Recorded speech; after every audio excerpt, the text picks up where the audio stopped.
Hello and welcome to another edition of the Pondwater Dave Show.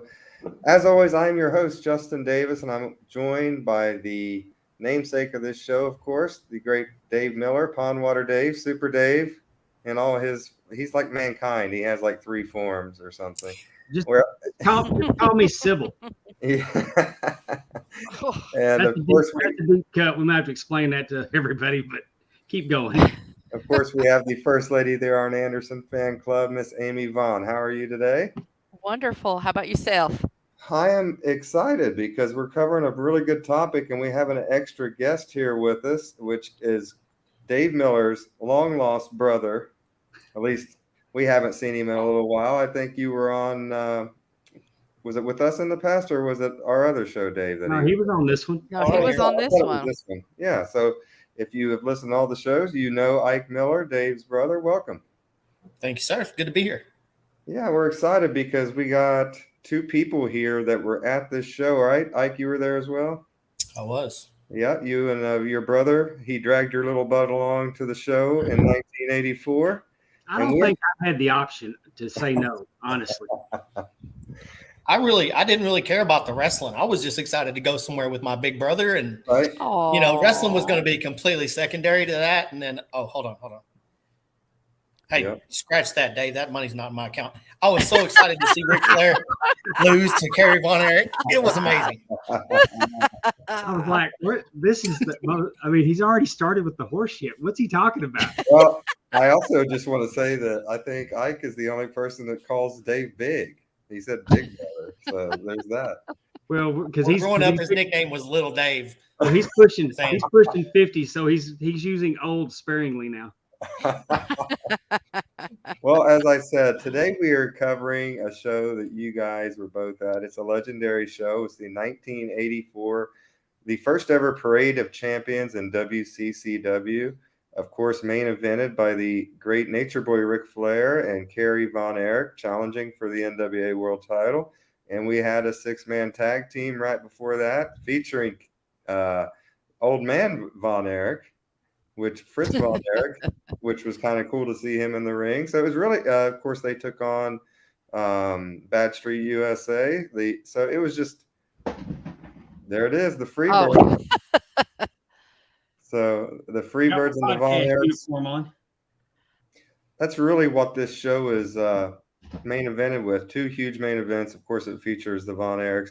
And during this show, they say this was the largest crowd ever to watch a wrestling show ever. I don't know if that's true. Is that a WWE gimmick? Just say it and it becomes true. At the time, it was one of the biggest. I just know, like back in the 30s and stuff, they used to draw huge crowds. And maybe it wasn't that big though back then. Well, we weren't drawing 40,000 crowds. I mean, they were packing out Reunion Arena regularly, but that was, 18, 19,000 tops. They'd been to Texas Stadium. This is the first time that the ring was out of the end zone. Then they moved it on down.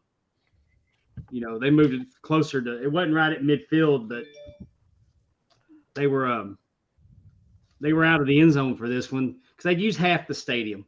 Mm-hmm. Do you think maybe? No, go ahead. I'm sorry, Dave. They would just use, Texas Stadium for football would hold what I think it was like 65,000, maybe 56 or 65, somewhere in there. It was a big. So for wrestling, they would just put it on one end of the stadium. There was no point in running the whole stadium. And for this one, the extraordinary circumstances, unfortunately, that drew this house. Right. I mean, they were coming here anyway. I've always heard that they were going to be in Texas Stadium, and it's probably the date was probably already fixed. And earlier that year, they had already set the table for David Von Erich versus Ric Flair. In January, Mike had a 10-minute match with Rick in Fort Worth. And if Rick could beat Mike, then David would never challenge Rick for the title again. But if Mike could last the 10 minutes or beat Rick, then David got all the stipulations that he wanted. And the the big driving stipulation was that the championship could change hands on a disqualification, because Rick always got disqualified. I mean, at Christmas, he had thrown David over the top rope, and David Manning refused to disqualify him. And finally, Rick had reached out on the timekeeper's table and grabbed I think the hammer for the ring bell, and he cracked David. And he finally pushed Manning where Manning had to disqualify him, even though the story was that Manning knew that Rick wanted to get disqualified. So that was the story leading up. And then, that was in January.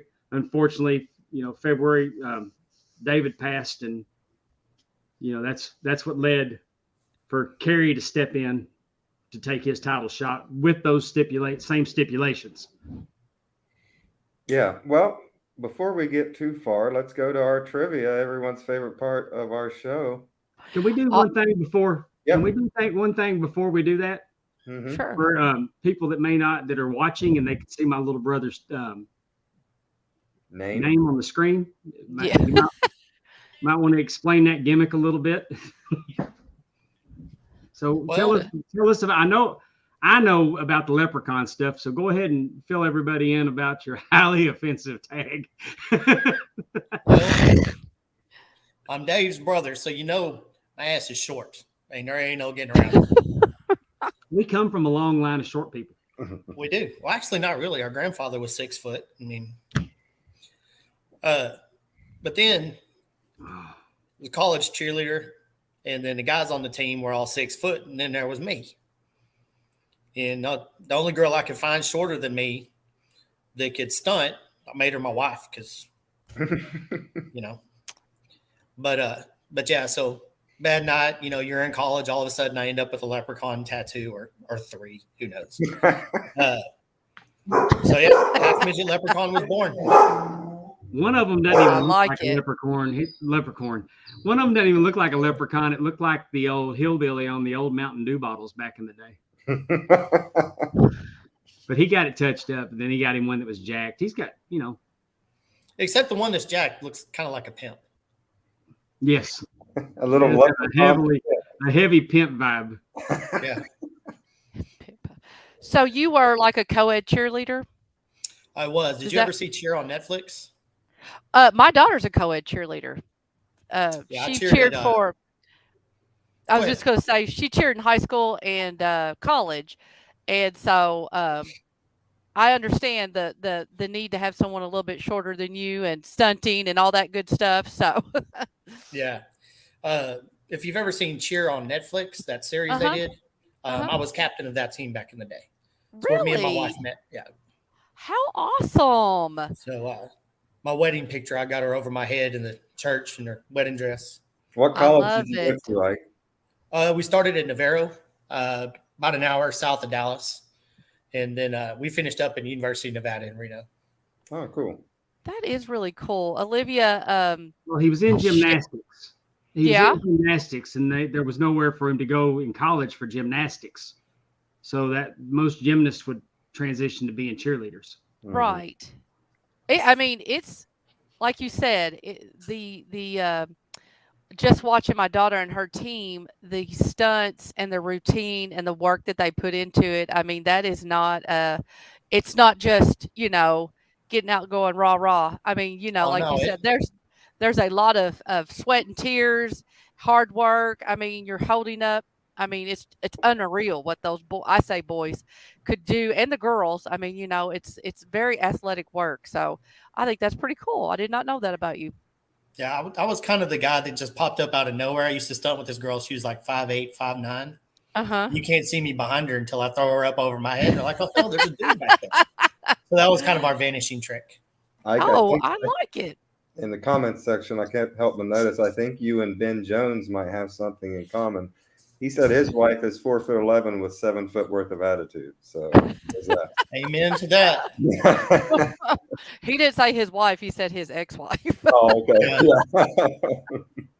My wife only broke my nose 3 times, so she talks big crap. All right. Well, are we ready for our trivia now that I'm sure that I will fail at immensely?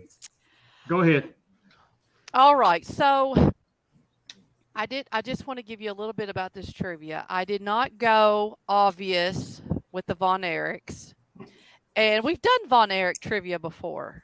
So I went Freebird trivia. And I'm super excited about this trivia. I cannot wait to hear. I'm really gonna stuck with this. No, well, we're just going to see how good everybody does.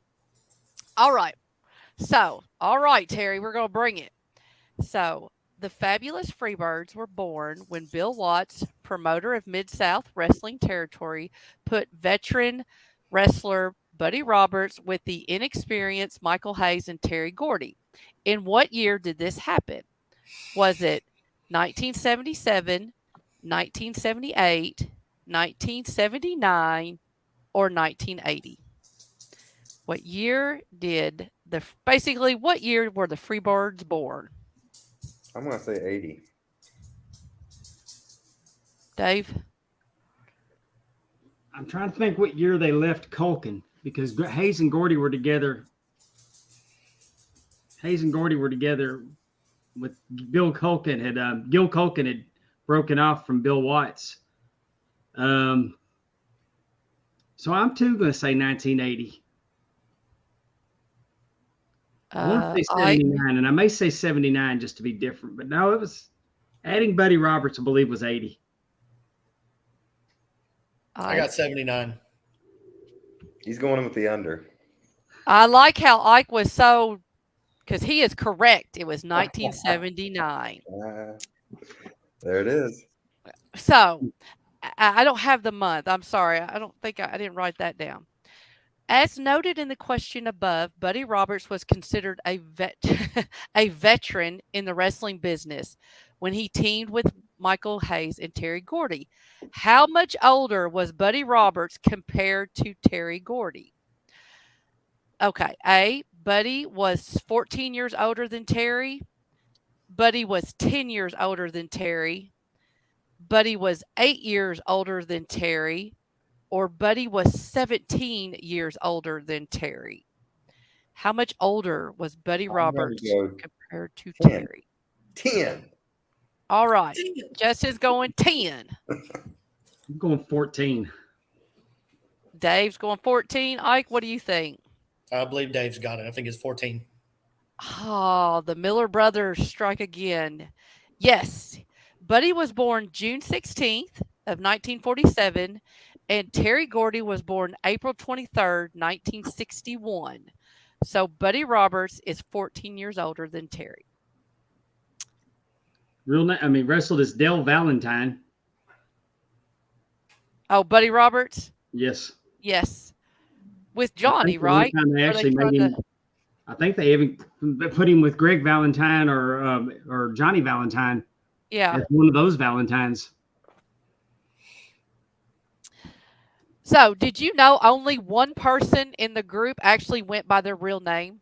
Can you guess which member of the Freebird did not have a wrestling gimmick name?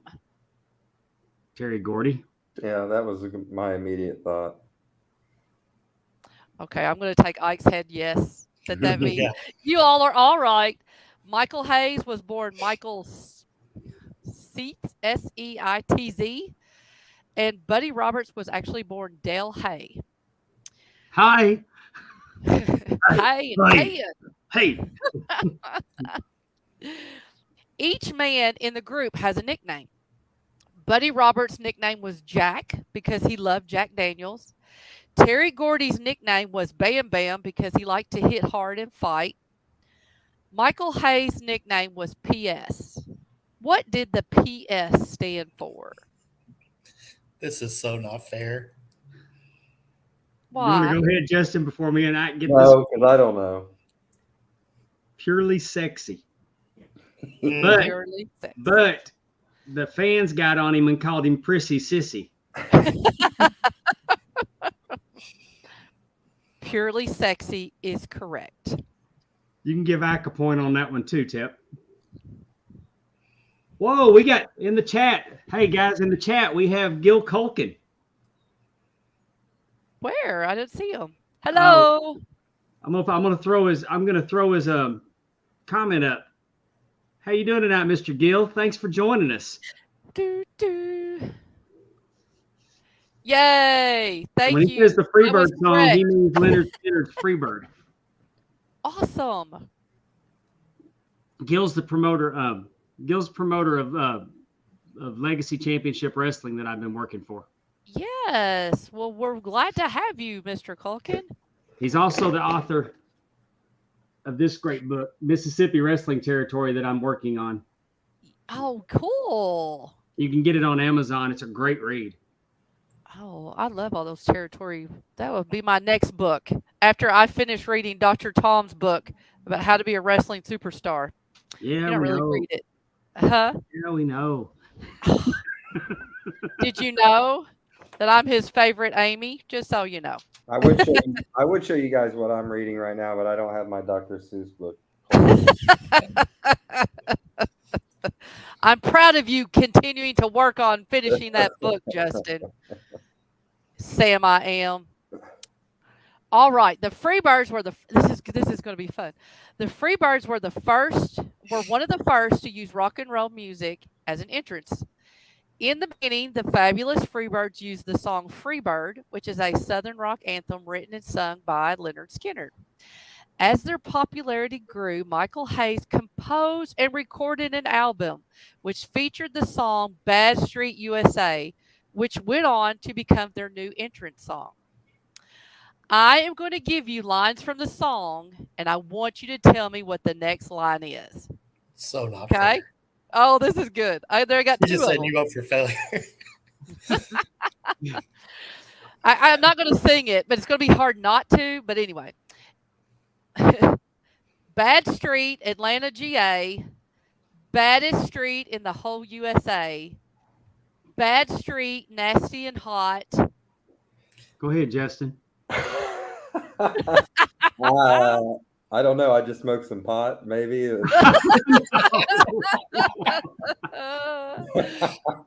No. The further down the block you went, the badder. Woohoo! Good job. That's right. Hey, bonus question for that though. Uh-huh. Who was the best character in the Badstreet video? Who was the best character? Yes. Who was the coolest character that stood out in the whole video? I don't know. Michael Me Hayes was looked Terry pretty Gordon funny when in he that kicked one. that door off the That's rail. what I thought. I thought it was Terry Gordy too. No, see, I have to go with the guitar player that looked just like the Hispanic version of Ron Jeremy.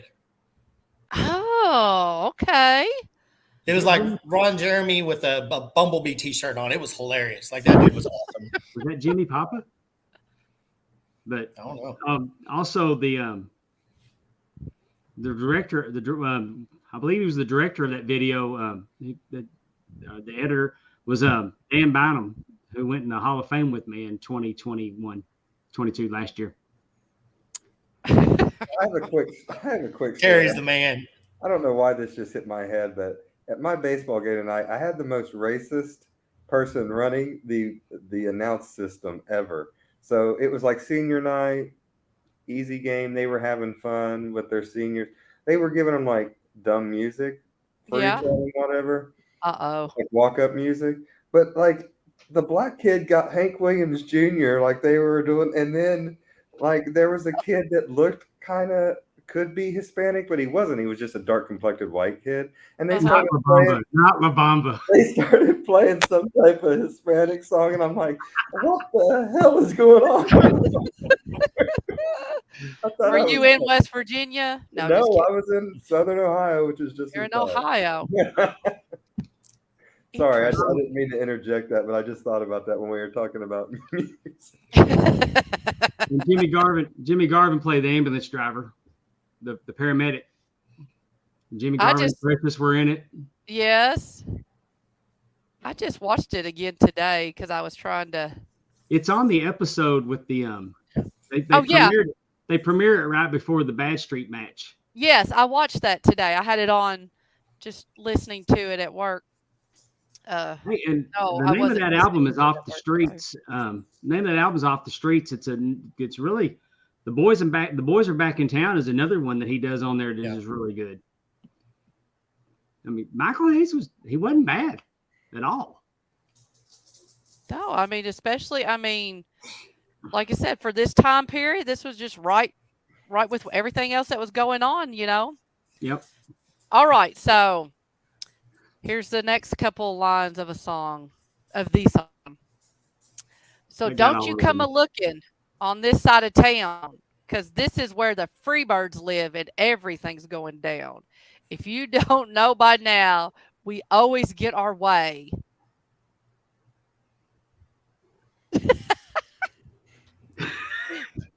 I don't know if you know this, but I am gay. How's that?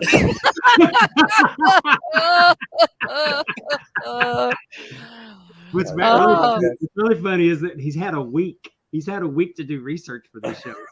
We never know what our topic is till about 24 hours before we broadcast. And this one, we actually had a plan. That's right. Hey, I did watch the entire show, and I did watch the video, but I'm not going to remember. You didn't memorize. You didn't catch these lyrics. Didn't come screaming at you. So don't you come a looking on this side of town, because this is where the Freebirds live. And everything's going down. If you don't know it by now, we always get our way. Because that's the way it is down here on Badstreet USA. Woohoo! Yay, Ike! That's the way it is down here on Badstreet USA. We could have just sang it.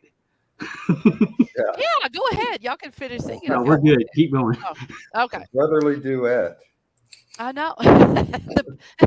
the Miller Brothers sing Badstreet USA. The last time we did karaoke together, I believe we got in trouble.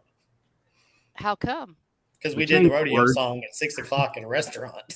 Yeah, we did. Let's just say, Amy, the Miller Brothers are no Everly Brothers. Okay. No, that was at Catfish. Yeah, Cajun Catfish or whatever. Cajun Catfish in Rockwall. He's telling the truth. I got him to do the rodeo song, and the manager came unglued on the DJ. Yeah, I'm surprised he still had a job when we got done. Yeah, throw that in your Googling machine, the rodeo song. Note to self, don't let the Miller Brothers karaoke in public. No kidding. Definitely in the middle of a restaurant at 6:00 before everybody's drinking. After we know you're not drunk yet, but we thought you'd enjoy this bullshit. So, yeah. We know you're here for Susie's birthday, but it's 40 below, and I don't give a. There's a heater in my truck, and I'm off to the rodeo. Oh Lordy! Piss me off, my God. effing jerk. Oh. Get on my nerves. All right, next. Okay, the Freebirds saying that their address was Badstreet, Atlanta, GA. However, none of the Freebirds were from Georgia. Michael P.S. Hayes was from Florida. Terry Bam Bam Gordy was from Tennessee. Where was Buddy Roberts from? This one I can guess because I do know all 50 states, I think. So I'm going to say, like your odds, the great Commonwealth of Pennsylvania. That is incorrect. I'm sorry. They were billing him from Dell City, Oklahoma, so I don't know if he's really from Oklahoma or not. Have I stumped the Miller Brothers? You get a prize if you do this. I wanted to say Louisiana, but he doesn't have the accent enough to. Michael was from Philadelphia, too, by the way. He was born in Florida. But go ahead, then, because we're. No clue on this one. This is what's really funny about Justin saying he knows the 50 states. He was born in one of them. Vancouver, British Columbia, Canada. Well, I don't know those. I don't know those. That's not fair. I know. That's what I thought was so funny. Know Calgary, and that's it. You're like, I think I have a shot. I know 50 states. I'm like, oh it's Canada. Yeah, he's from Canada. Who knew, right? I had no idea. I just learned something about Buddy Roberts today. He was born in Vancouver, British Buddy Columbia. Roberts, eh? Now, I'm just going to say this because we have to, and I will let Dave tell us, but what is the Freebird rule? That it doesn't matter. It doesn't matter which combination. You don't know who you're going to. It could be Hayes and Roberts. It could be Hayes and Gordy. It could be Gordy and Roberts. It can be any combination of them, and they don't have to tell you prior to. Right. It is a stipulation. where a stable of 3 or more can hold and defend tag team champions, or trio, or 6-man if there's more than It's 4. 6-man. It's I know, 6-man. 6-man. I'll assure you Sorry. that the Freebirds would not have participated with your trios silliness. This allows, like you said, an advantage for the champions, as their opponents will not know what combination would be prepared for. Some other stables in wrestling that has used the Freebird rule are Demolition, Midnight Express, the Russians, New Day, and the Heavenly Bodies. Who is considered the 4th member of the Fabulous Freebirds? You've got to get this one, Justin. Yeah, I'm you gonna give you should. a hint. He was give you in a the hint. video. I'm gonna give you a hint. He sold me my trunks, my David Von Erich trunks. Yeah. And we've had dinner with him. Yeah. Conrad Thompson. Oh, he was in the video. He's in the video. I don't know. Jimmy Gorgeous Garvin, Jimmy I guess. Garvin. Yeah, Jimmy Garvin. Yeah. He had been associated with the Fabulous Yes, I Freebirds did know that. Now that I think about it. beginning in 1983. He would find himself teaming with members of the Freebirds in World Class and AWA. He won the NWA World Tag Team titles with Michael Hayes at Clash of Champions. I remember him doing it in the NWA, I think, more than anything. Yeah, I think it was And Damage Control has recently used the Freebird rule. Corey Graves even referenced it. Just last Dave, was Garvin Dave's last real feud? Yes. Well, think about it. Well, he finished up with Garvin on Labor Day, and then he had his little tiff with Kamala that went through Thanksgiving. Kamala was his last match in the United States. Well, yeah, but he wrestled Kamala. He put the claw on Kamala in Fort Worth, and at Thanksgiving Star Wars, he wrestled Kamala. And then that was after they attacked David. It was a disqualification. And Kerry ran in and body slammed Kamala. So that pivoted Kerry to Kamala, and David went for Flair at Christmas. So, but yeah, his last full-blown feud would have been Gorgeous Jimmy Garvin, but they did wrap up on Labor Day at the Labor Day Star Wars in Fort Worth. Because the Valet for a Day stuff was right before he died, right? No, the Valet for a Day was after the 4th of July. That was one of the stipulations from the 4th of July firecracker extravaganza. Yeah. We did David Von Erich trivia around the anniversary of his death, because I remember talking about Kamala. That was his actual the last match he had, not the last feud, but the last match he had was with Kamala, because it was like in Norman, Oklahoma or something. I can't remember. Yeah, before he went to Japan. Yeah, before he went to Japan. All right. In what year did we see the Fabulous Freebirds, along with Sting, The Godfather, Big Boss Man, Jacqueline, and Stan Hansen, be inducted into the Hall of Fame, the WWE Hall of Fame? I don't have a year. I don't have any options for you. It's 2016. I was guessing like 17 was the first number that went in my head, but I knew it was right in that area. But I'm guessing Dave was correct there at 16. It was my 50th birthday. Yeah. Dave is correct. The way he said it, I knew he wasn't wrong, so I was going that way. Yeah, exactly.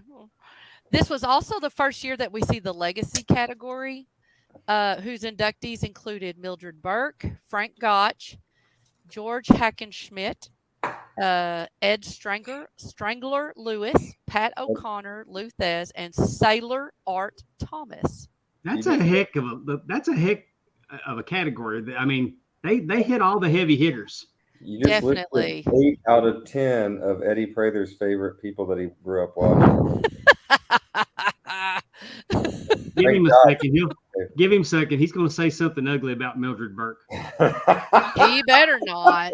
All right, here's our last question. Are y'all ready? This will be interesting if you all can get this one. Last question. Put that score back up on the screen. Let's see how we're at. Let's not look at that again. Go ahead, Teppy. He wants to rub it in some more. No, 7. No, me and Ike Ike are 7. Ike 7. And I'm coming in strong with a 1. Hey, I believe you I'm all still the, up you by all, 1. Your wife's all playing the, favorites, sir. you all the 7s. I'm the 1. no, I That's all I'm caught you saying. in 2016. I never answered. Well, you should have.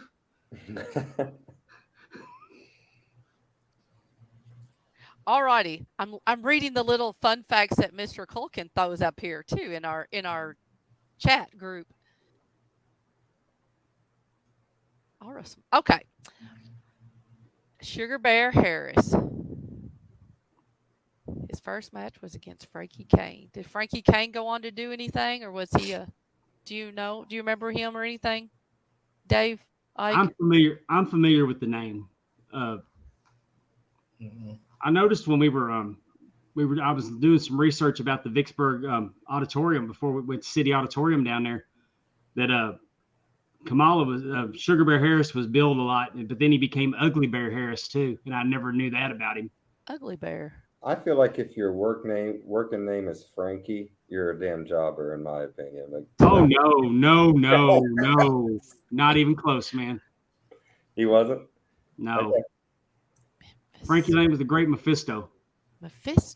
Oh, that wait. You still don't know who he is, Justin. I'm gonna leave that joke there, Ike. I'm not gonna do it. I'm not gonna do it.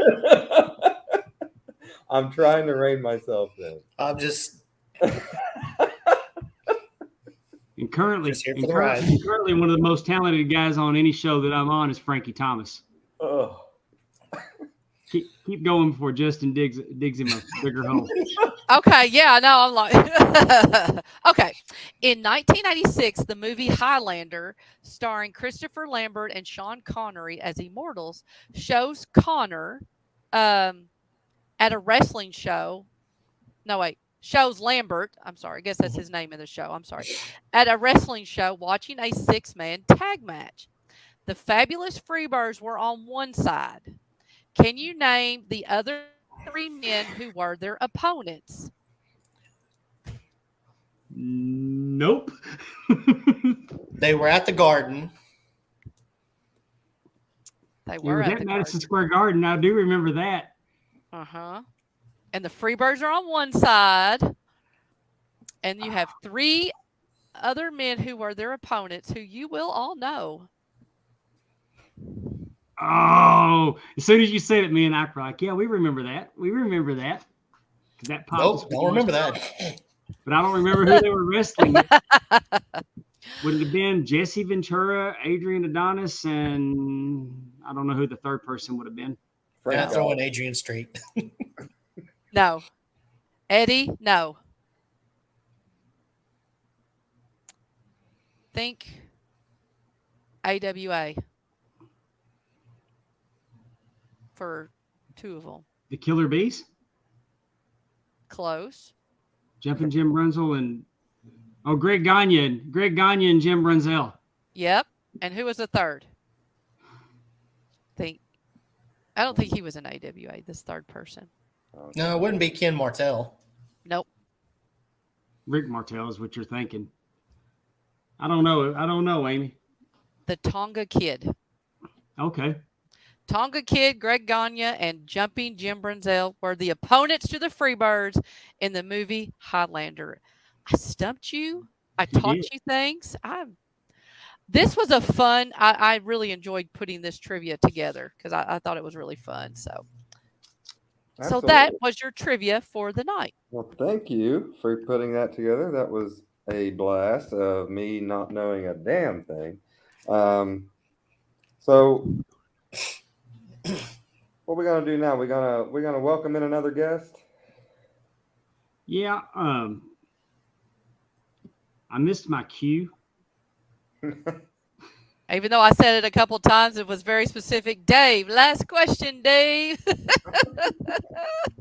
threw up a bat signal, but David went right past you. Sorry. I'll do better next time. So what we're going to do now is we are going to watch the 6-man tag team match for the 6-man championship on the Peacock app. Wait a minute. Eddie just said that he has never seen Highlander. I haven't either. Really? I haven't Really? It's almost as egregious as CM Punk never seeing Rocky. Now you got to remember. You know what? My assistant principal's never watched Rocky either, and me and the principal eat lunch with him every day and give him no ends of hell about it every single day that he's never watched a Rocky movie. Now, Eddie, you have no excuse. Justin was not born, so at least he can claim that. That's You, right. Eddie, have no excuse for not seeing Highlander. That's a really like good being movie. 15 and haven't seen Porky's yet. That just doesn't happen. Have you seen Porky's, Eddie? I bet he hasn't. He's nodding. Let's bring him in. Oh, he has seen it. This is officially the end of our show. We've stooped down to the level of bringing Eddie the Panther. Eddie, praise God, here with us. Did anybody see that episode of Happy Days where Fonzie jumped the shark on water skis? We jumped the shark and I hit the fin and fell in and it ate me, I think is how I feel right now. I think you already reached that level by letting your be a Reds fan be your producer. He's right out of the gate with those hot sports opinions. That's right. Our friend Eddie Prather. What we're going to do here, we brought in Eddie because this is obviously hitting him all in the feels because he was like 40 at this time in 1984. So this was when he was really starting to watch a lot. And but no, you have a lot of feelings about this show, right? So we wanted to bring you on, and we appreciate all the support you give us, and the rest of you guys are in the chat with us every week.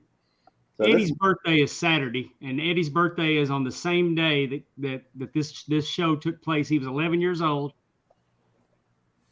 Also, I was a little off with my slapdick math there. Whoa! Stop the presses. Eddie, you better behave. Uh-oh. We have a special, very special guest. I'm only here for like 5 minutes. I saw what was going on. I wanted to drop in.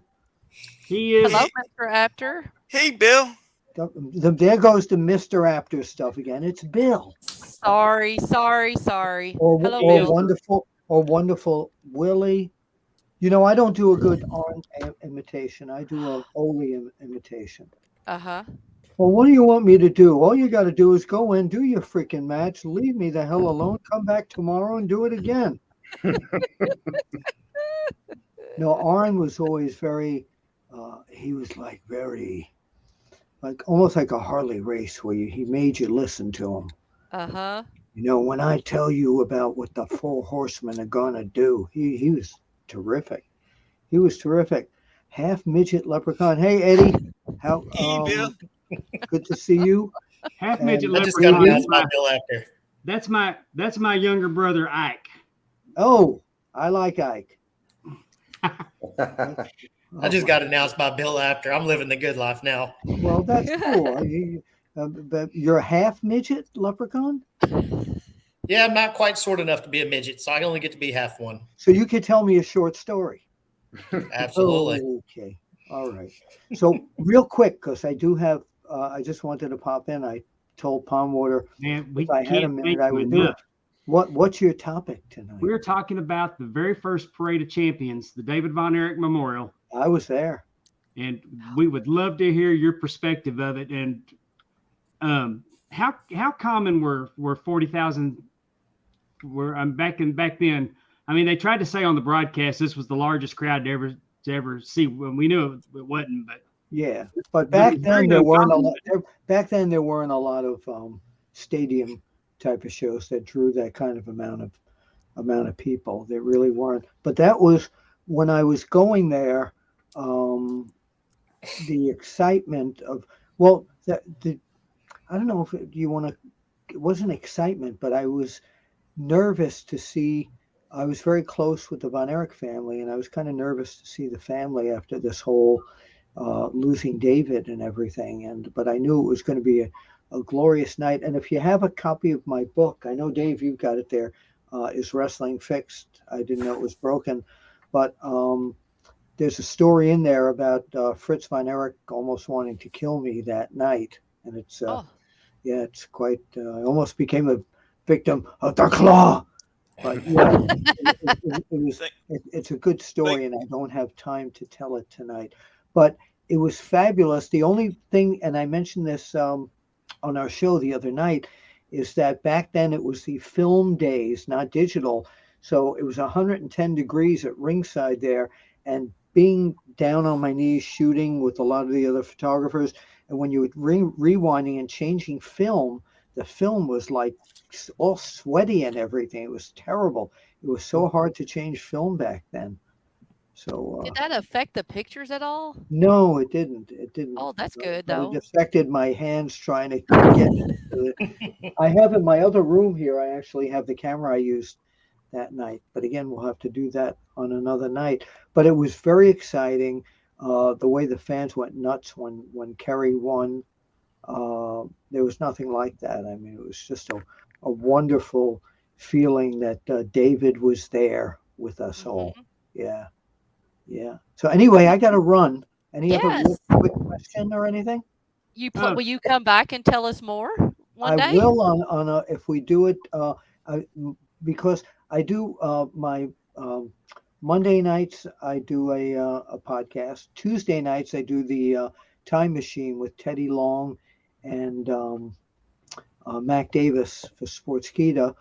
Every other Wednesday we do the Bill Apter Live.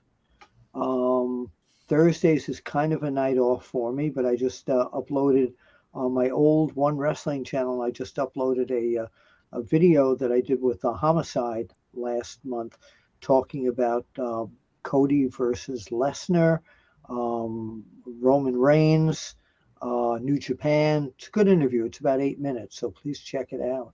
Definitely. Yeah, but Thursday nights are sometimes hard for me to do between my day job and the full-time wrestling work that I do. I just don't have a lot of time to pop into stuff.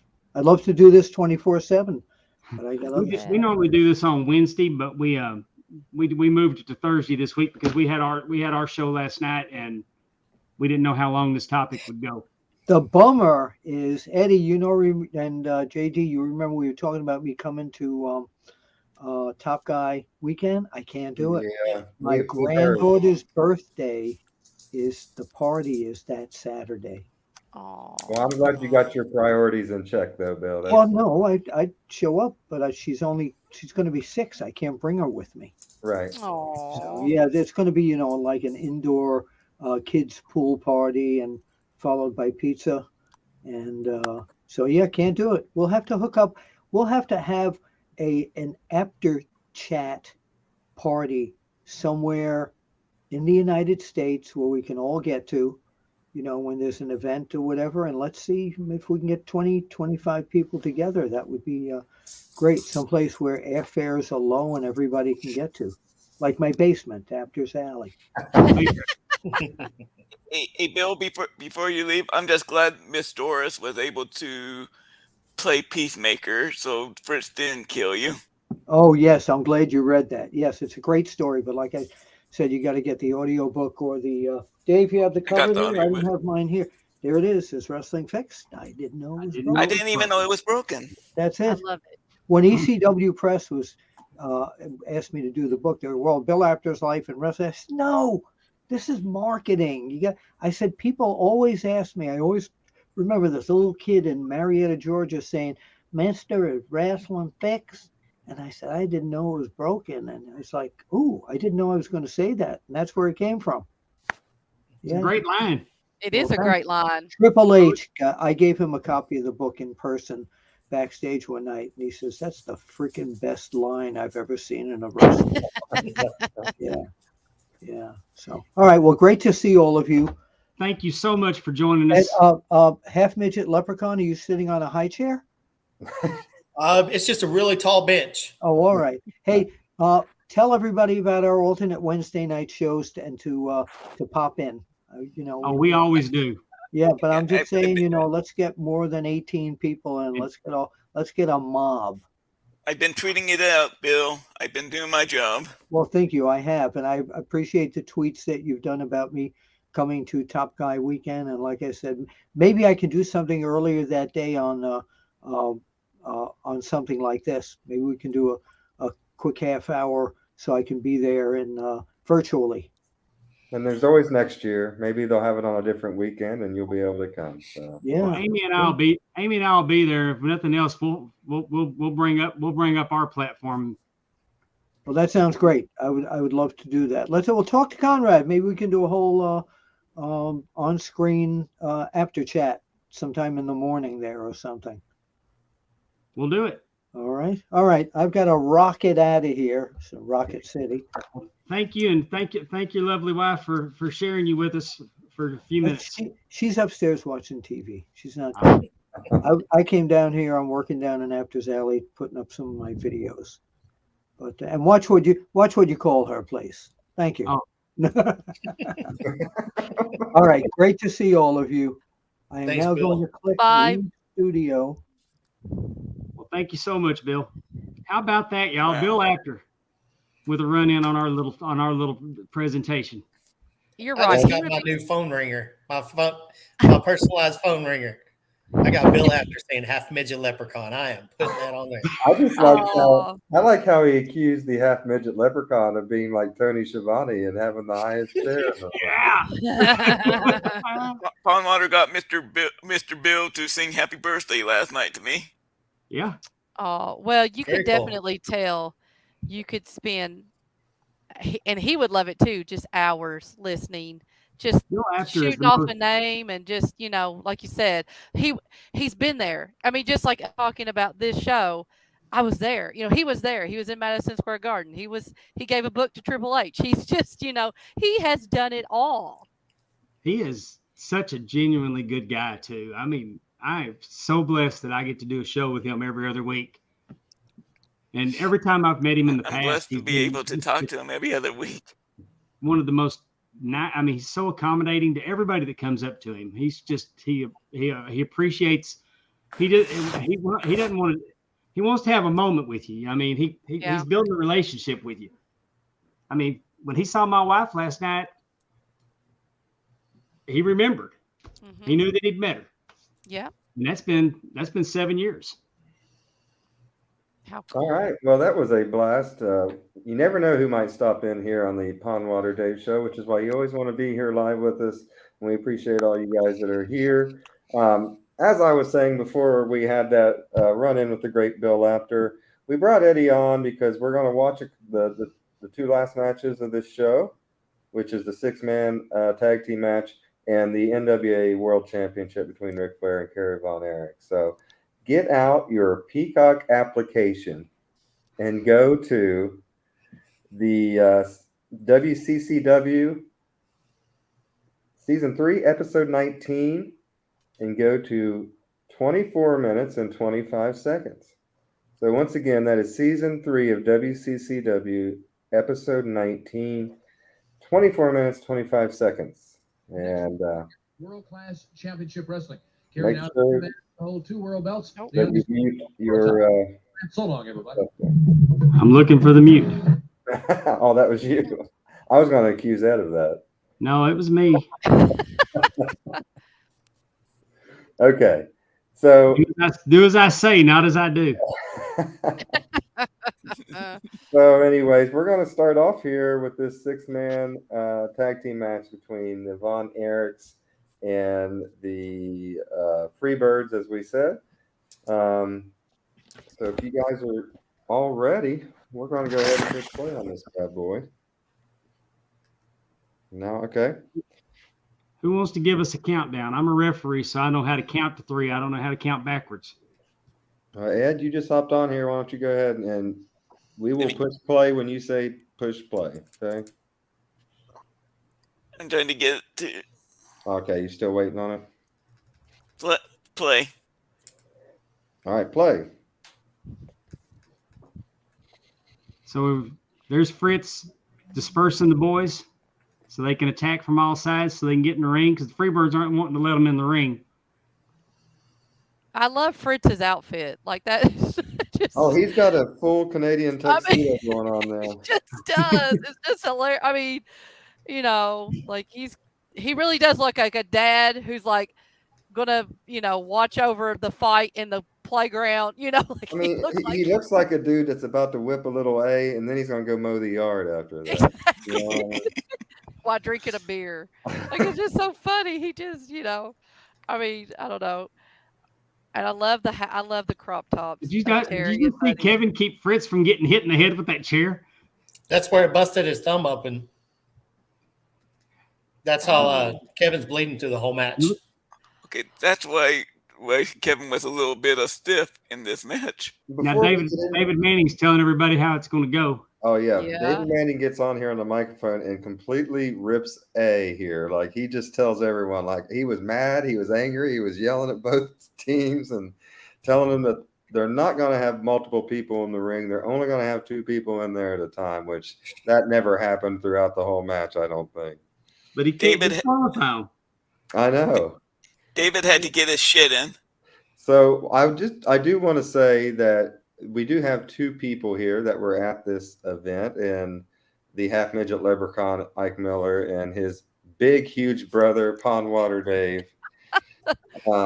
So guys, tell us where you were sitting at here compared to where we're at here on the hard camera. We We were kind of ring center. we were probably on the 30-yard line in the lower bowl, probably halfway up. Trying to every time I watch this, I try to get it figured out. Because they don't show the end zone. There's an end zone that had a huge Pepsi sign. And I want to say we're on the same side as the hard cam. And you were in that lower bowl about how far up? About midway. Yeah. So We were on the Fritz side, right? Man, I can't remember, Ike. I think I remember that Fritz, when he was out of the ring, was closest to us, if I'm not mistaken. And also, how old were both of you at this? I turned 18 in April. Okay. I just turned 18, and I could just turn 10. Oh, dang. Okay. I want to sit here and try I to find. guarantee when I grew up in 1997, around late night, there's no way my parents would have let me take my 9 or 10-year-old sibling to a wrestling event when I was 17 or 18 years old. No, my parents weren't the brightest. I mean, they did let Dave take me to New Orleans for the Crockett Cup. Yeah. Yeah, where you got tossed around. Yeah. Can you imagine if Dave just would have come back and been like, "Nah, I lost him. I'm not sure where he is." Dave wouldn't have come back.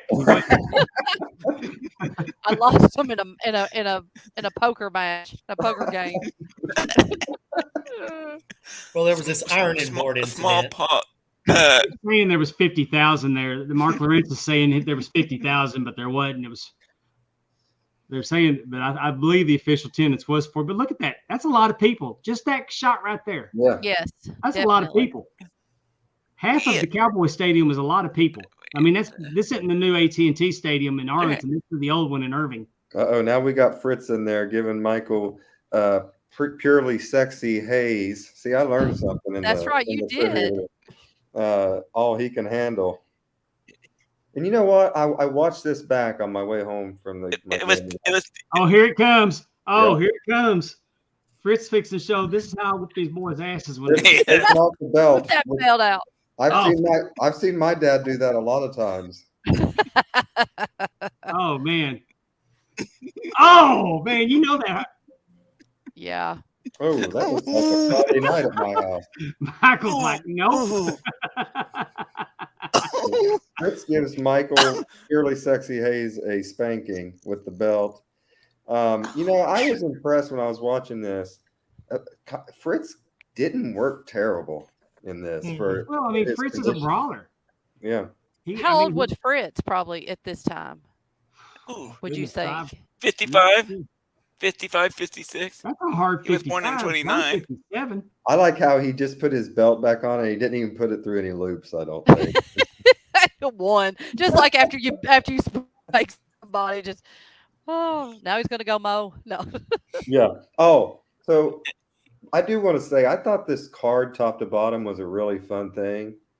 I was really excited for the Kamala thing with the Great Kabuki, but it was a lot of rest holds and stuff in that match. I thought they could have been a little more fun with that.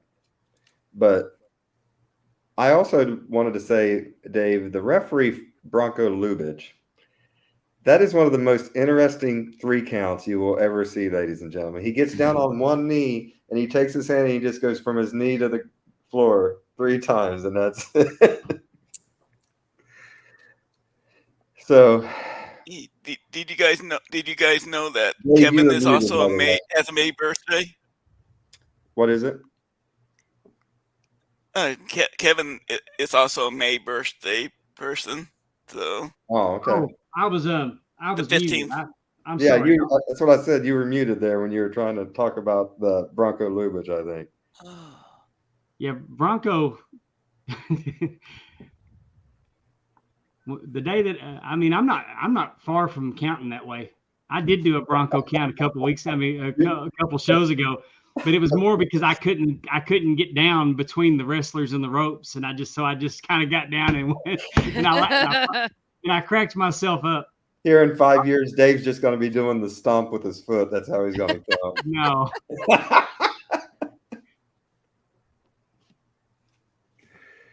Boy, Michael knew how to wear out somebody with that cowboy boot. No kidding. Mm-hmm. God bless, right upside the head. Have they already? I don't know, Buddy. Watch, Buddy. He's gonna use that belt buckle. Boom. If another grown man did this to me, I'm not keeping a straight face. I am giggling my ass off. You know what? Dick to the head. Dick to the head. Figured it out. If Efren ever becomes a wrestler, that's his finishing move. That's Efren's finishing move. That's it.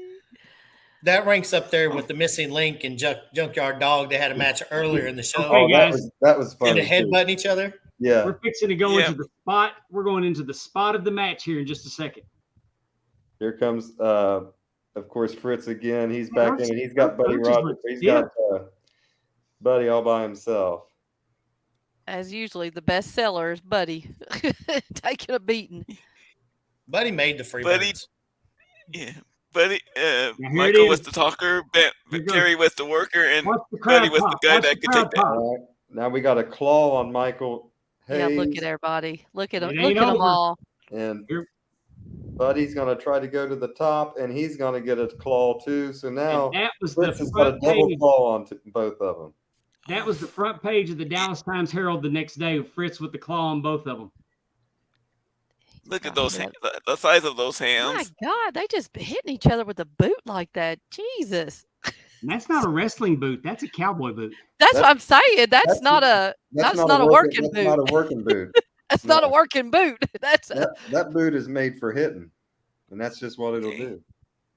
Here we go, and now Terry Gordy and Pete Hayes run into each other. They get slammed into each other, and now I think we're getting close to the finish here. Yeah, you're fixing to see Kev. There it is. I mean, when they said a street fight, these guys have got jeans on. They just, they really are for a street fight. That's hilarious. There it is. Kevin comes off the top with a big crossbody, wraps him up with a pin, and there it is. We got new 6-man tag team champions of the world, which if you listen to this show, it was said earlier, or it was said that is the second most prestigious title in the world, only behind the WCCW World Heavyweight Championship. So the 6-man apparently meant a lot to this. And they were calling this the NWA 6-man at the time. Okay. And here comes the introduction. It was a trophy. It was still a trophy at this point. And look at this guy. Now, who is that? I saw him come in. The only thing the announcer said was this Oriental. Yeah, I got Killer Khan. That. That is Killer Khan. Okay, that's who I thought it was. He's using the Oriental. He has the Oriental spike. But look at Kerry. Kerry hadn't come and we got concerned when Kerry came out that something was going to happen to Kerry before his match with Flair. Yes. I do remember looking at Ike like, oh no, he's going to get hurt, and he's not going to be 100% against Flair. You remember that, Ike? I do. He did take a little shot there. Because I thought it again. It came back to me when I saw this earlier. Man, I just seen a dude standing in the crowd that looks straight out of 1978 disco. So he had on a white beater, a button-down green colored, like lime green colored shirt that was unbuttoned, of course, so you could see the wife beater, and then a little curly black fro and a big Mario Brothers mustache to go. So today he's wrestling Solo Sikoa when he does the spike. That was from Killer Khan. Killer Khan's the first person I ever saw taped his thumb and did it. And then he taught it to Gordy. Gordy started using it. I think Gordy started using it previous to Khan getting here. So now, I thought so too. Eddie, what was your thoughts on that match? And it was stiff as hell. But I missed the part where Michael got busted open. I believe that was Fritz's claw, wasn't it? Boy, it could have been. I think if Fritz put the claw on you, you'd do more than bleed. Your little skull would just go like a little tomato. I would tap right away. Tap like I mean it. Go Google Iron Claw, Fritz Von Erich Iron Claw, and just look at some of the pictures of Fritz putting the claw on it, and the intensity that you could just see. You could see the intensity in his face. You could see the veins in his hands, like he was just trying to make their head pop like a grape. I mean, Fritz always, it was a believable hold when Fritz did it. It was a believable hold when David did it and Kevin and them. It's just, when Blackjack Morgan did it too. Yeah, I mean, when you put the claw on somebody, you got to have the intensity there. You just can't put it on their head and like, okay, or like Baron Von Raschke. I never really cared how Baron did it because he did it like he was pinching pinching you. Do you think he did that maybe more because he's a smaller guy? Well, he may not have the same those big old hands, but when Baron got it on there, he'd move his hand around like he was working it. Right. So, if you go to Baylor Hospital in Dallas, they have a hand. His handprint. So they've got hands of different athletes, and so they've got Fritz Von Erich's hand doing the claw, and it's right next to a mold of Andre the Giant's hand is in there. And then you're just like, damn, that hand's huge. Where is that again? Baylor Hospital in Dallas. Right, that's right. You told us that, didn't you, Dave? Yes. That's right. While we're talking about this real quick, I do want to tell the listeners, if you're going to watch the NWA Championship match with us, you have to go to the next episode, which is WCCW Season 3, Episode 20, and go to 7 minutes and 29 seconds. And I'd like to comment about that 6-man title. I mean, when they came out with that 6-man title of Christmas of '82, that was a title that was custom made for a feud between the Von Erich brothers and the Freebirds. I mean, you didn't know it, but once it happened, it was the great centerpiece for one of the biggest blood feuds ever in professional wrestling. And I've always said that the world-class 6-man title is probably the only 6-man title that ever really meant anything. Because the NWA tried to do it when they had the Road Warriors and Dusty, but how often do they defend it? Right. I mean, AEW is the first promotion that's actually had enough, what I would consider 6-man teams, to warrant a 6-man division. And even though I don't like their douchey title for their title, I mean, trios is, I don't like that. It's 6-man title. Right. But that's I think the NWA 6-man belt did mean a little bit when the Russians held it, because they always defended it on TV a lot. I do think, like you said, going back to AEW and their 6-man tag title belts, they definitely have the teams and the factions involved to where you can really get a good, like you said, a good feud. You could actually have it mean something. I wanted to ask you all, the Miller boys, Fritz won with his sons, but did he go on to defend that title, or did someone else take his place? No, he relinquished it. It was determined before the match that if the Von Erichs won, that Kerry would. Okay. Kerry would be they mentioned it during the show that Kerry would take over. Oh, so then Kerry was. Hopefully, this does not spoil it for anybody out there. He beat Ric Flair, and he was the 6-man tag champion. Yeah, he's carried 2 belts. Okay. There's Kerry belt in a trophy. There's world-class innovation right there. That's right. But it was really nice to have that, but for me, 6-man titles really never hit that hard after that because they were just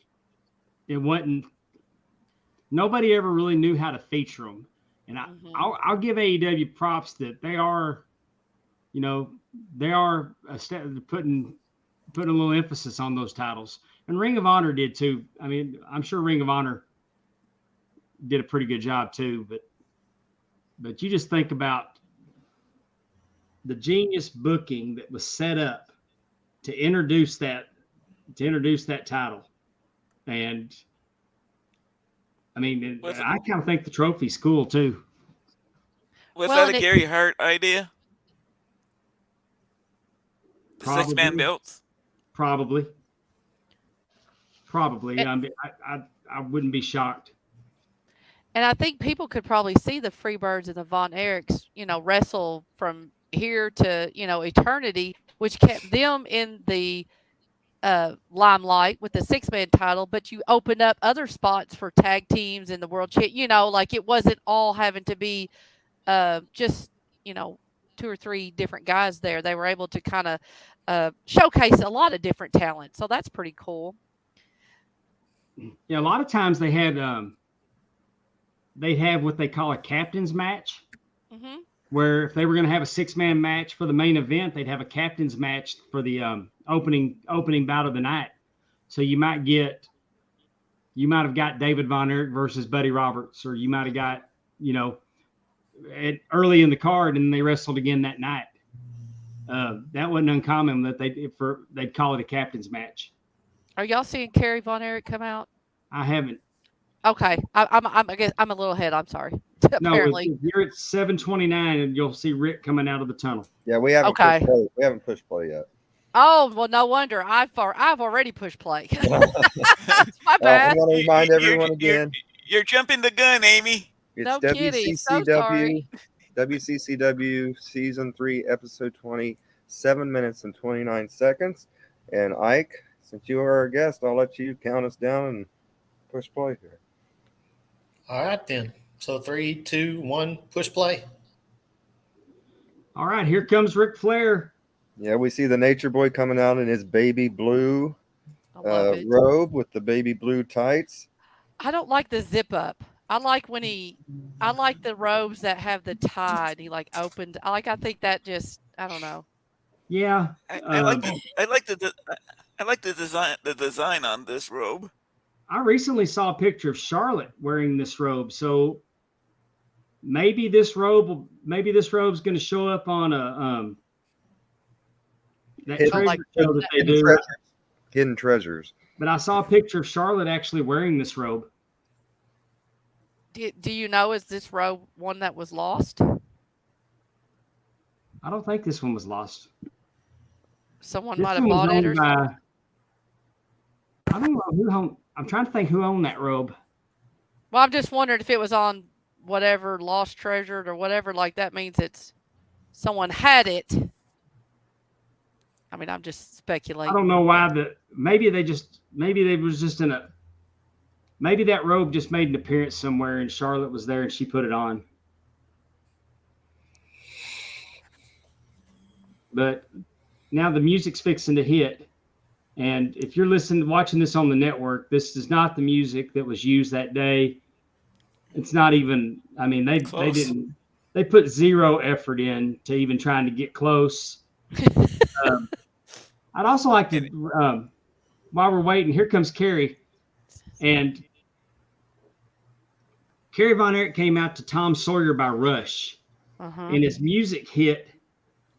And it played when, hey, today's Tom Sawyer. Did the whole thing, and then it turned off, and everybody was kind of looking at the tunnel, and then Tanya Tucker's Texas When I Die came on, goes When I Die, and when that played, man, I'm telling you, I just got chills on my goosebumps. I got goosebumps just thinking about that. 11-year-old Eddie was just jumping up and down. And you see that robe? Yeah. Kerry's mom made that robe. I want that. If I was to have one, piece of wrestling, was it out of anything? I'm sorry, Eddie. Was that robe? I know she made it, but was that out of anything? That was David's, like a robe or anything, or did she just create it for that? Okay. She just made it. Oh my God! Look how young y'all look. That was 2008, so that was 15 years ago. We had hair. And if you're not watching, do you have that robe? No. I know where it's at though. If you're not watching along with us, Dave is sharing a picture of him and Ike holding the blue in memory of David robe that Kerry is wearing in this main event.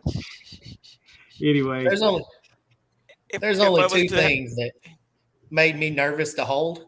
One, the big gold NWA, old Ric Flair, big gold, and then that jacket.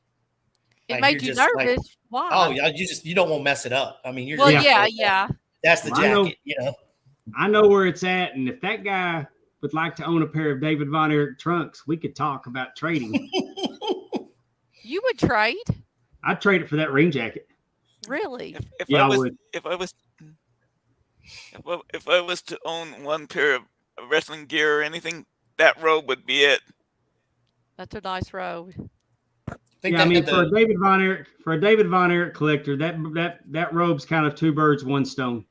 Yeah, I could see that. Something for Kerry that's dedicated to David, and Kerry's wearing those trunks that Kerry's wearing, the yellow with the blue stripe were David's trunks. Mm-hmm. And David wore those trunks. The first time I noticed that he wore them was Christmas night against Ric Flair. But those are not the ones you have. No, I've got the yellow with the black stripe. Okay. Those were retired after Labor Day of 83. Okay. I didn't think it was, but I wanted to make sure. Now, when I got them, I kind of thought maybe, and then I realized that those were blue and not black. Right. Are those the boots that was with the jacket, Dave?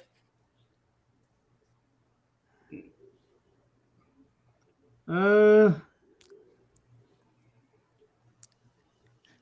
are Kerry's boots. But didn't they have Kerry's boots that day we had the jacket? Or did you just... No, you saw the boots you saw. Remember PCW had them in that glass case in their lobby. What's PCW? Professional champion.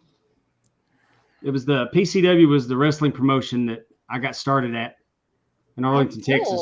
And they had them in their lobby? Awesome. They had a lobby. They had a Kerry robe. They had boots. They had Road Warrior, the Road Warrior shoulder pads. Oh, they got them from Ahmed Johnson. Oh, those were his that he used at what was that, WrestleMania? Yeah. That's cool. Anybody else trying to find Bill Apter out on the floor? That's what I keep feeling like I'm looking and seeing if I can find him. I saw George Napolitano on the floor a little while ago. Him and Bill looked so much alike.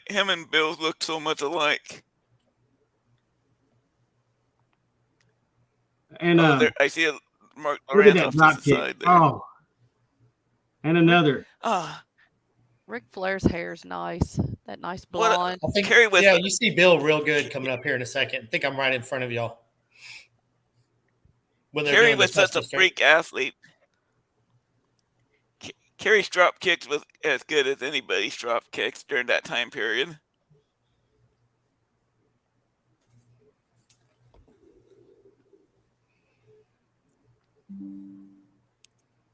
Yeah, this was And I think the reason that none of these matches went a long time is it was like Bill said. Bill said it was 110 at ringside.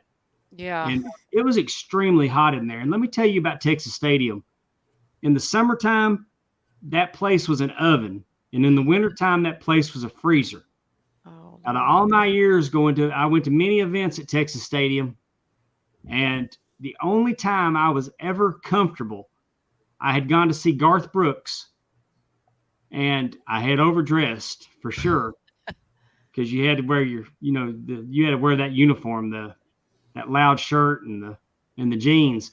But if you'll notice up there, you'll see those little entrances coming into the entrances coming into the lower bowl. Some of the sections had seats right above them.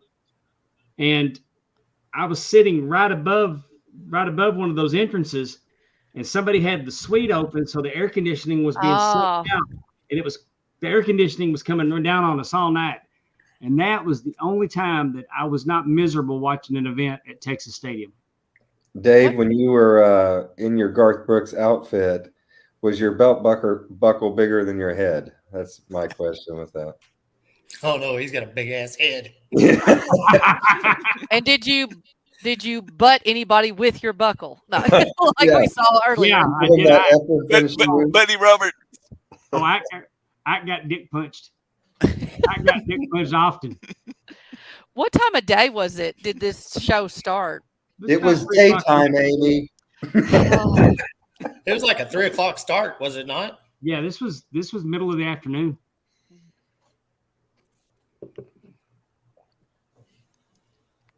Well, Flair just Katie, you better be careful. Why? And that man right there with the yellow tie, Uh-huh. He ended up. He used to sit at ringside sportatorium, and he'd wear one of those jumpsuits, like on the old man jumpsuits. Uh-huh. And one time he was yelling so hard they got him on camera and his teeth popped out.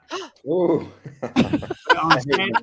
Hey, and I'm gonna tell you what, this is a sad story, but the old man went like he wanted to go. He actually did have a heart attack at the wrestling matches. Oh, That's how his life ended. Was that 86 or something around that? I think it was a little 86, 87, maybe even 88. Yeah. But the look in that man's eyes when his teeth pop out with the camera staring at him, it was hilarious. He caught him. Yeah. I like the that one fan that got in that cross paths with Bam Bam, and Bam Bam gave him that shove. That was the ring guy, wasn't it? You see the guy right there with the vest on? The guy with the vest and the butterfly collar, white butterfly collar, and the big mustache? Yeah. That's Glenn Goza. Who's that? Oh, the guy that wrote. He wrote Heaven Needed a Champion. Heaven Needed. Oh, okay. I was one of the kids that sent the money and got the album, the song. Oh, okay. There was a song to it.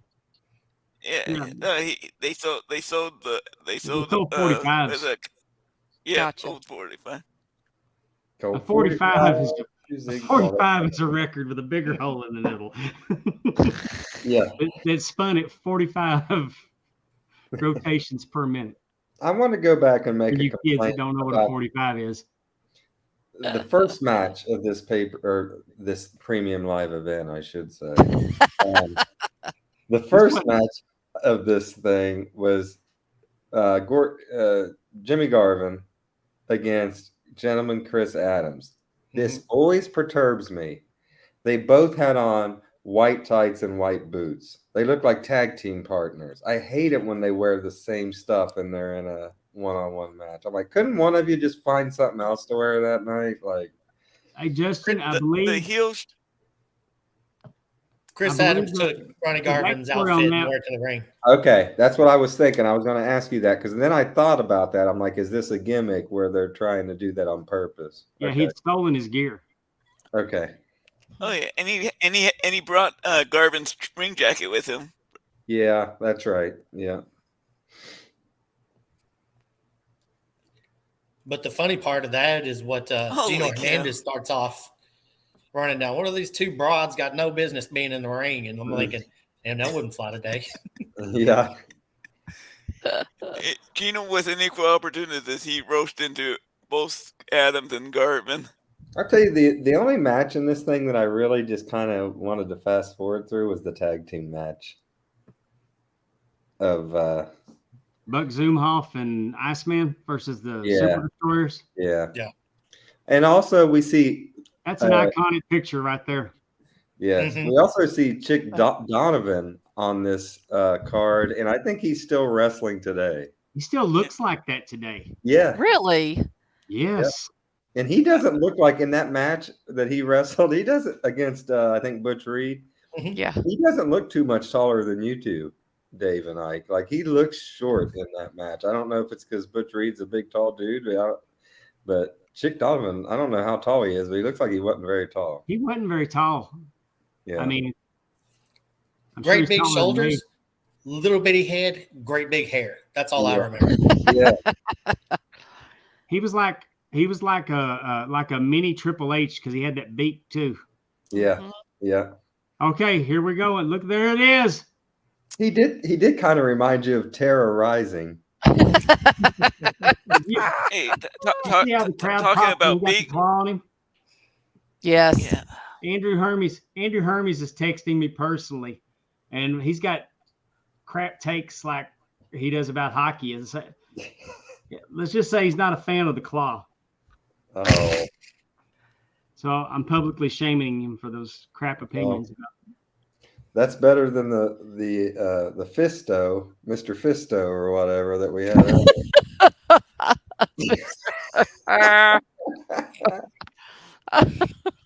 Oh, I'd rather have the claw if you're giving me the choice. That's all I'm saying. Okay, Flair's going to the top. Let's watch Flair jump. He's gonna do a body press. Oh wait, look, Kerry caught him and didn't. It's about over with now. One of these days, Flair's gonna jump off the top rope and land on somebody. exactly. One of these days. He had to do that spot. There he goes up and over the top, falls back in, and now he says, "Please no," shaking that hair like he likes it. And Kerry is not going to listen. He's going to go ahead and hammer in some more.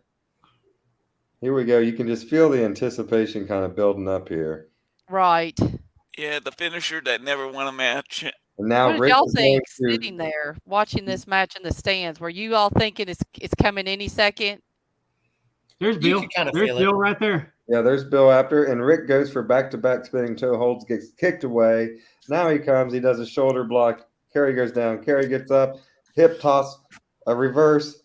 Kerry now does a little backslide. He's got Rick down, Rick kicking his legs, and there's a new NWA World Champion, and his name is Kerry Von Erich.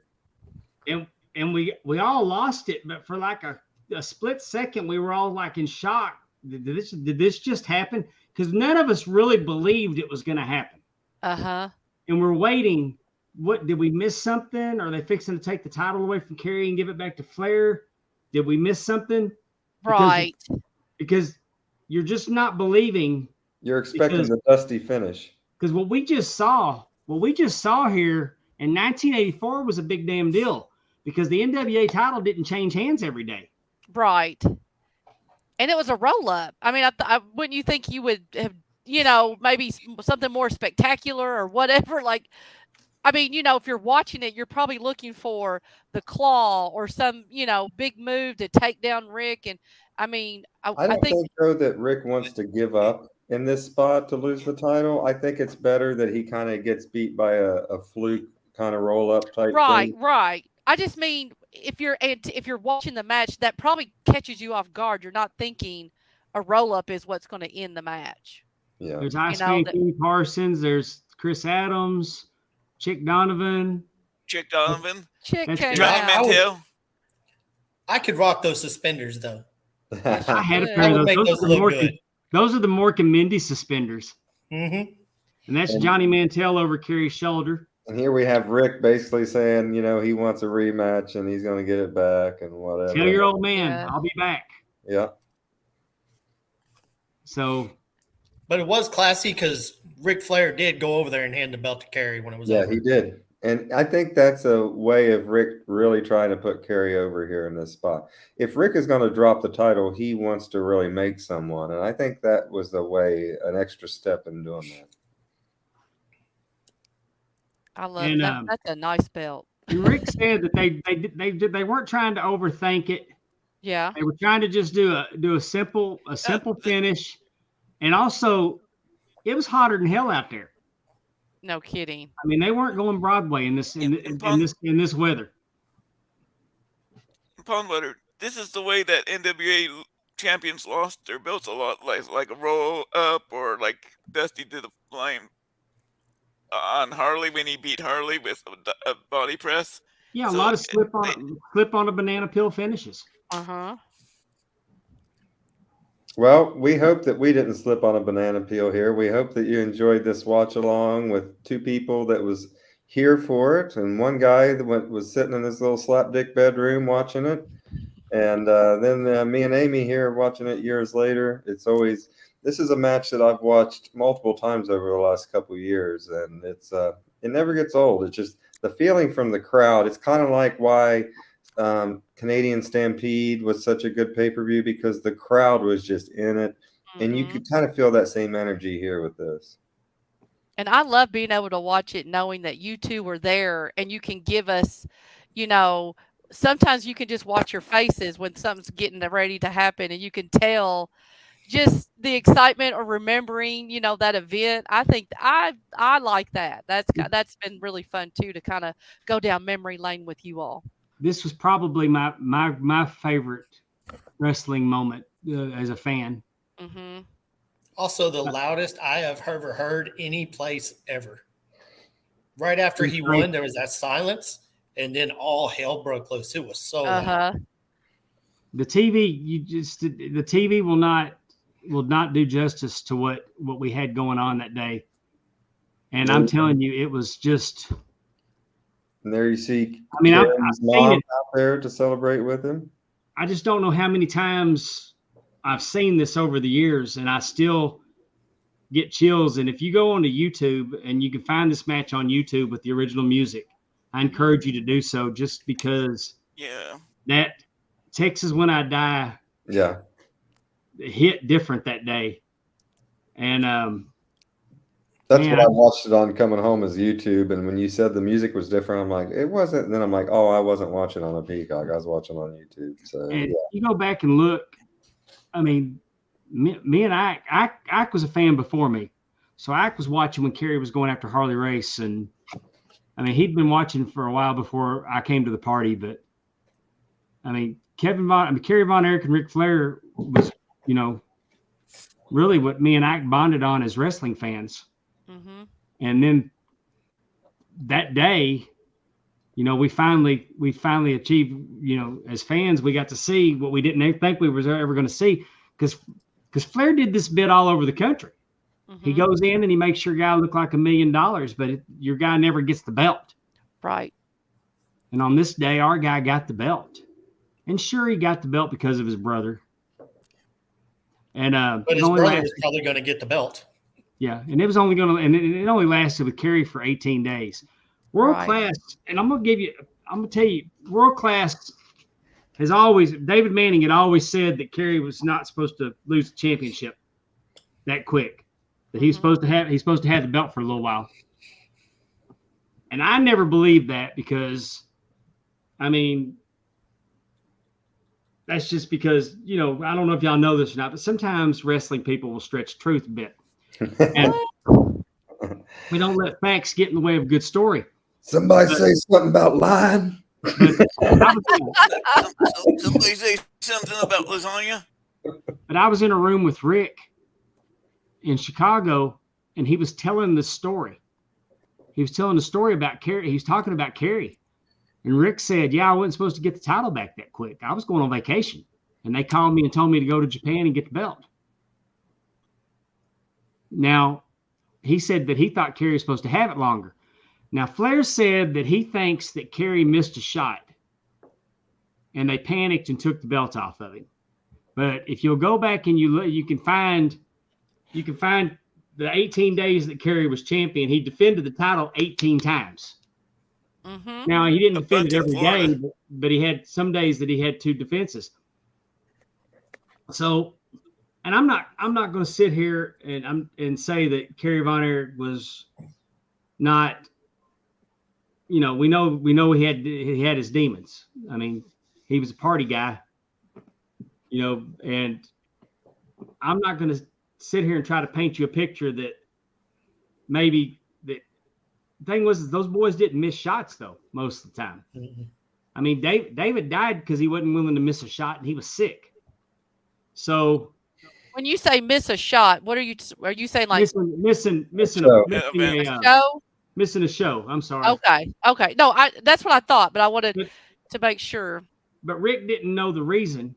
Mhm. Rick didn't know the reason that they wanted to pull it off of Kerry. He just said that it surprised him because he was supposed to have it longer. But Kerry left Texas and went to Florida. Mhm. And he wrestled Superstar Graham, Ron Bass, I think Mike Rotundo. Billy Jack Haynes. I don't think he Oh, wrestled Mike Billy Rotundo. Jack Haynes. I don't think he wrestled Billy Jack Haynes. I Yeah, know it was he had a few Rotundo. It was defenses. I remember Ron Bass, Superstar Graham, and Mike Rotundo being some of his defenses. And Mike Rotundo, that would have been face versus face, yeah. which traditionally doesn't draw well. I've got to wonder if Eddie Graham didn't panic because maybe Kerry didn't draw Florida as a champion. Mm. Maybe he did, and maybe that Eddie Graham, because Eddie Graham probably wanted it off of him. You know, Eddie Graham wanted one of his guys. Sure. I don't know. This is my working theory that maybe he didn't do the box office in Florida that they had hoped for, Mhm. and maybe they panicked and got it off of him, or But I maybe, don't- or maybe just maybe he was supposed to have it for 18 days, and it went just like it, was supposed to. I It don't went think back Florida- to All the Flair, points he just goes to right? Ric Flair. I don't think Florida had the guys that could help draw a big number at that time period. I think Florida was starting to go downhill a little bit. In '84, you had Wyndham, Rotundo. Yeah, but Dusty? if it was against You still had I Dusty think there in '84. he was. I thought he was in Mid Atlantic. I thought he was in Crockett. No, in not in '84. Dusty But, was still Yeah, but that's Florida. hard to Okay, draw the with the face champion, though. Kevin Yeah. Sullivan, Purple Haze. That'd be That good. Maybe if they had put him with Kevin Sullivan instead of like with Tondo or Purple Haze. I don't think Ron Bass was ever much of a draw. No, Ron Bass was the Southern Heavyweight Champion. I think. I was I going mean, to I say think in Florida, Gianni, I hope I'm saying it right, Gianni, in our chat, I don't think he did have his prosthetic when he No, was no, this no. champion, Johnny, right? No. he didn't lose that until That was 88. That was 87. 87, 88. Yeah. So when he was the Intercontinental Champion in WWF, No, that was 90. 90. I mean, he had it, right? Well, yeah, had he had when it. he went Yeah, to yeah, yeah. That's what I meant. Yeah, He yeah. had he- his prosthetic. He came back. He came back and got hurt again right after he came back, and that's when they took his foot. They didn't take his foot initially, Hmm. but he came back and got hurt. He had Yeah, he came back too quick. he had it when he Messed won it the up World worse. World Heavyweight Championship. And that was from a motorcycle wreck, right? Yes. Mhm. I thought so. Yeah, he was wearing he was barefooted and wearing a pair of shorts, and he may not even had a shirt on. He was coming back from the lake As a Doesn't- mom, on a Doesn't croc. everyone motorcycle barefooted? I mean, come on. I mean, as a mom, just hearing that, just it's just like barefoot. No, of course, he's barefoot. Next No, time I see Aaron, I'm gonna say, hey, have you ever motorcycled barefoot? You should give it a try. he goes outside with socks on and no shoes. It drives me insane. I used to ride without a helmet, but I cannot imagine riding without shoes. Oh, here we go with Adam DeMoy again. As soon as I saw the comment, I knew who it was. The more you watch your mouth about David, that would get me red ass in a hurry. Well, it's a good time to end the show now that Adam DeMoy is in the chat. Hey, Adam. I thank you for joining us. Ed, thank you for joining us, of course. We really appreciate it. We didn't get out. Thank you for Hang on. Go ahead, thank us, Ed. Go ahead, Ed. thank Pondwater, Amy, JD, thanks for bringing me on. I couldn't have gotten a better birthday gift as an 11-year-old boy. Yeah. I'm sorry if I'm getting a little emotional because it was the Von Erichs that brought me to the dance, becoming a wrestling fan, and especially David. So we have the I Von Erichs. miss him so much. So we have the Von Erichs to blame for all this. Is that what you're saying, Ed? Ike, Thank you, Ed. We appreciate you. I told y'all how I felt that day. Let's hear how Ike felt. Because I mean, keep in mind, Ike was a 10-year-old kid. How did it hit for 10-year-old Ike? It was like, I mean, at 10 years old, you can't explain it. I mean, now I'd be like, shoot, let me win the lottery. It'll feel like it. But Right. I mean, we were so used to, you get so close and then, you know, you're never going to get it. You don't get the title. You don't get it, the title. And then it just, after he did, I mean, I don't think my feet touched the floor for 2 weeks. I was telling anybody what I saw, you know, it just couldn't have been any better. It was a blast. So you went back to school and told everybody about what you got to see and do with your big brother. I bet you were the only kid that got to go. I mean, I don't know of any other kids that were there. Over the years, I've met a few people that were there that day, but I can't say, you know, they were like, what are you talking about? I'm like, dude, you missed it. Now, did you take Ike to the funeral? No. It was just you and your girlfriend? Right. They figured, sympathy sex.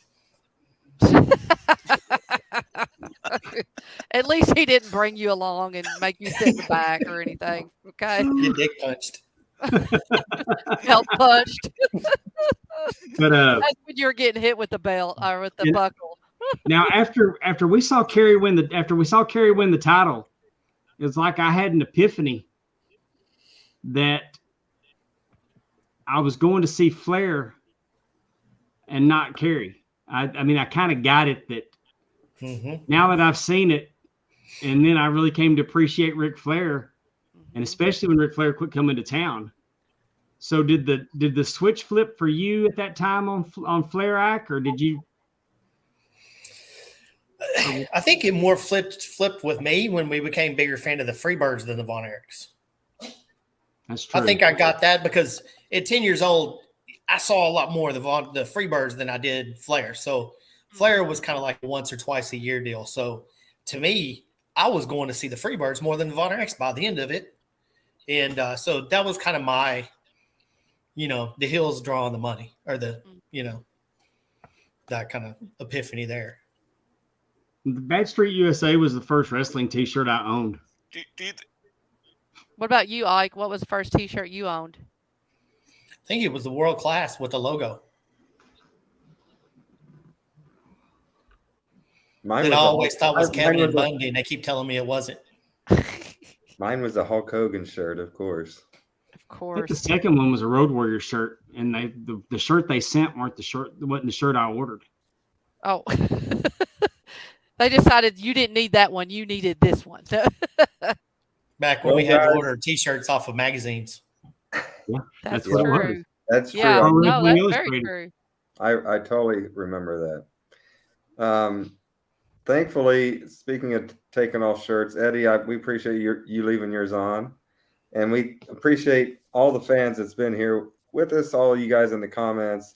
Gianni, Martello, Terry, Weaver, Ben Jones has been in here. Unfortunately, Adam DeMoy has been in there. So thank you guys for coming in. Does anyone have any parting words before I take this train to the house? I just want to thank our guest. I want to thank our guest, Eddie. Go ahead, I hope you have a happy birthday. Thank you for joining us tonight. I really appreciate that you didn't go over the top, especially on Adam DeMoy. Ike, I love you. Thank you for coming tonight. Love you too. And we want to thank we want to thank Bill Apter for taking time out to jump in here. Well, Gianni's got a question. Yeah, let's all answer this question before we go. So Gianni says, here's a question for everyone.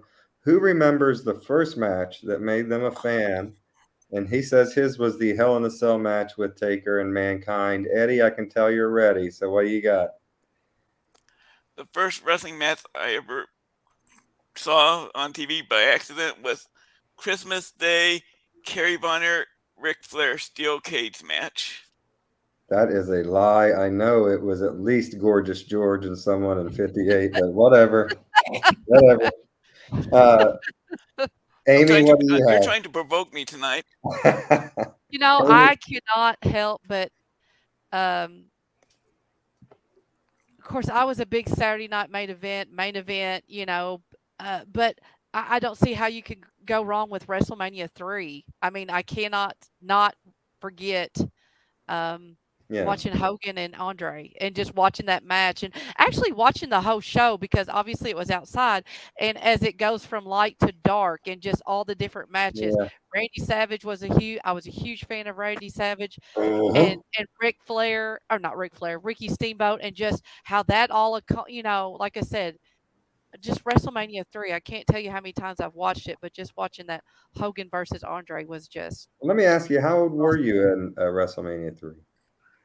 okay. What year was that? 88? 87? 87? It was 87. I was 11. WrestleMania 3 was 88, wasn't it? No, I I think it was thought- 85, 86, 87, right?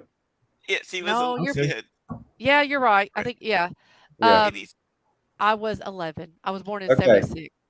So. Okay, so you were a little bit older than me. For me, the one that I really no, I don't mean Dang, shots fired. I don't mean at that time. I mean you were 11 when you remember like the match. I was like 6 when I remember like my match, I guess is what I'm saying. Right.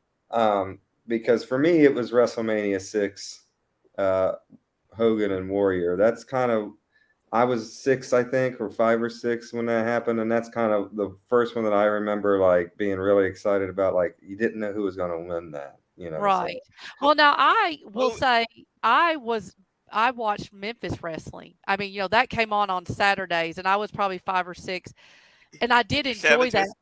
But whenever I think about a match, something that I would want to watch, you know, that, like you said, started the fandom, like could really, and I'm sorry, I know Gianni's shocked it wasn't something with Arn Anderson, but I became more of a fan of his a little bit later as I grew up because, you know, the Horsemen were the bad guys and I was all about the good guys and the Hulkamania, but just something about WrestleMania 3, like it just really was made me continue. Like this is something that I thoroughly enjoy. So, but yeah, I mean, you know, everybody kind of sees things a little bit different. Like you said, at 6 years old, you're rocking out. What was your favorite match, JD? Hogan and Warrior. Hogan and Warrior. So I mean, holy cow, you it's could not watch a that Bret Hart over and match. over. Yeah. All right, Ike, you're up. Oh shoot! I actually got hooked off wrestling it was a promo at Will Rogers Coliseum. See, on Saturday nights from 10 to midnight was World Class Wrestling, and when I was little, I was the remote control because there was no remote in the house. Me too. And I was flipping the channels, and I got hooked on a promo, saw what channel it was, and ran to the other side of the house and started watching wrestling. Everyone sat on the couch, and Ike just sat by the TV for when they told him. So from that point, I was hooked. But I would think the first match that actually grabbed me is probably David and Kevin versus Kabuki and the Dragon.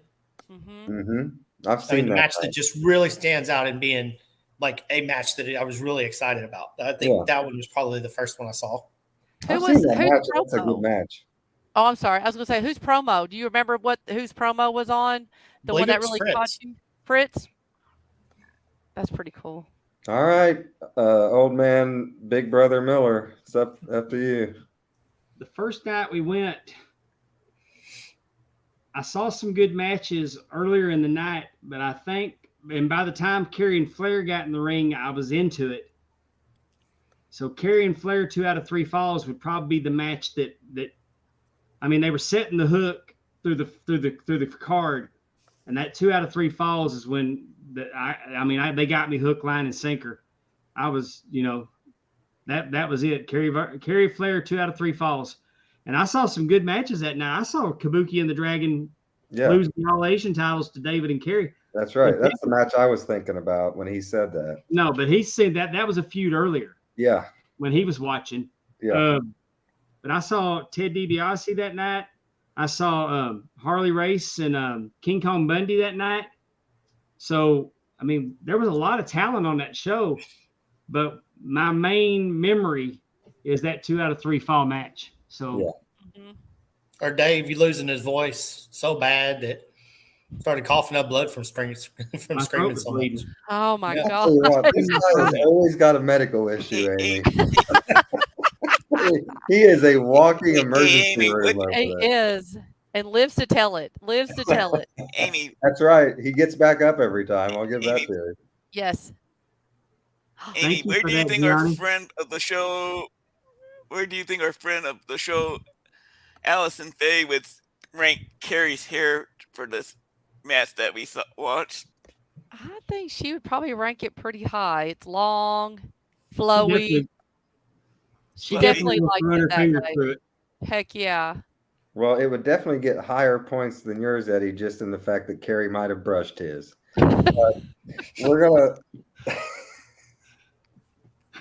We're gonna say thank you, everyone, for coming. We really appreciate it. This was a fun show. You guys know I usually just get to make fun of Pondwater. Tonight I got to make fun of Ed, which really makes my day anytime I get to do that.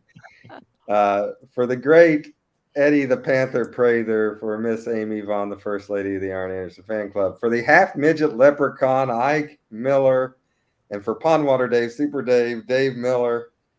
Go God, Stars! this is a list of dignitaries here I got to get through. My name is Justin Davis, and I always say this at the end, but I want to say R.I.P. Jerry Springer, the former mayor of Cincinnati. I miss you. He was also my news guy growing up as a little slapdick. He was the Channel 5 news anchor in Cincinnati. So, Still a little Jerry, slapdick. as in the words of Jerry Springer, take care of yourself and each other. So long, everyone.